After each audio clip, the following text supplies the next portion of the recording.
आम्ही हात जोडून एकच विनंती करते की आता आम्ही गरिबांना जेवण चारून आम्ही कर्जबाजारी जे काही व्हायचं ते आम्ही झालो, पण आता आमची संधी अशी आहे की आज आमच्याही जीवाकडे त्यांनी पाहावं. आम्ही बी आता रस्त्यावरच आल्यासारखं झालो आणि एक तर्फे असं झालं की आज आम्ही आमच्या जीवावर उद्धार झालो की आमच्या जीव जाण्याची पारी येऊन राहिली आहे, पण सरकार आताही होशच जागीत नाही आहे. असं झालं पाहिजे का की एखाद्या शिवभोजनवाल्याने आत्महत्या केली का हे कर्जबाजारी होऊन गेले का?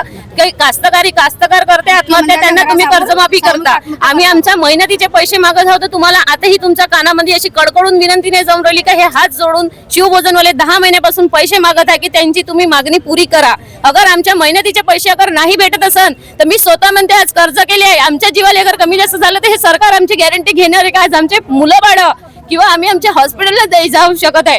आम्ही आमच्या भरोश्यावर बाया आहे त्यांना आम्ही कसे करून सनी आम्ही त्यांना पेमेंट देऊन राहिलो. आज 4-5 महिन्यापासून आम्ही किरायाचे पैसे थांबवून ठेवले. आम्हाला कोण काय नाही बोलू शकत, कोणी आम्हाला हे बोलन ते बोलन, आम्ही सगळं सहन करत आहोत. गरिबांना आम्ही जेवण चारतो, अशा आतुरतेने वाट बघत बसते शिवभोजनच्या समोर की आज तुमचे शिवभोजन का बरं बंद आहे म्हणून. पण आम्ही चांगलं ते शिवभोजन मध्ये ते गरिबांना आम्ही चारत आहोत ते आम्ही स्वतः खात आहोत. वाटलंच तुम्हाला असं वाटत असेल की भोगस काही काम असेल तर तुम्ही या एक शिवभोजनची जानकारी करा किंवा तपासणी करा, झाडपडताळ करा आणि त्याच्यानंतर तुम्ही त्यांना द्या. कोणी हरामाचे पैसे नाही मागत आहे, आम्ही आमच्या स्वतःच्या मेहनतीचे पैसे मागासाठी आम्हाला या दारी त्या दारी दादारी तुम्ही भटकून राहिले का बरं? डोकं चिडवा. एक बाईच्या हातनं जे हाय त्याला घेऊन आली जेव्हा ते स्वयंपाक करते ना त्या खुशीला करते की नाही आज आम्ही 10 जणांना जेवण चारू शकत आहोत की आमचे 100 आहे की काय आहे. आज त्या एका बाईची आत्मा तुम्ही दुखून राहिले आहे की 10 महिन्यापासून आमच्या मेहनतीच्या पैशासाठी आम्हाला भिकेच्या दारी लावून टाकले तुम्ही. इथे जा तिथे जा, तो म्हणते साहेब म्हणतात तुम्ही आताच निवेदन दिलं त्या साहेबाला त्या आशेने देऊन राहिले. सगळ्यांची हालत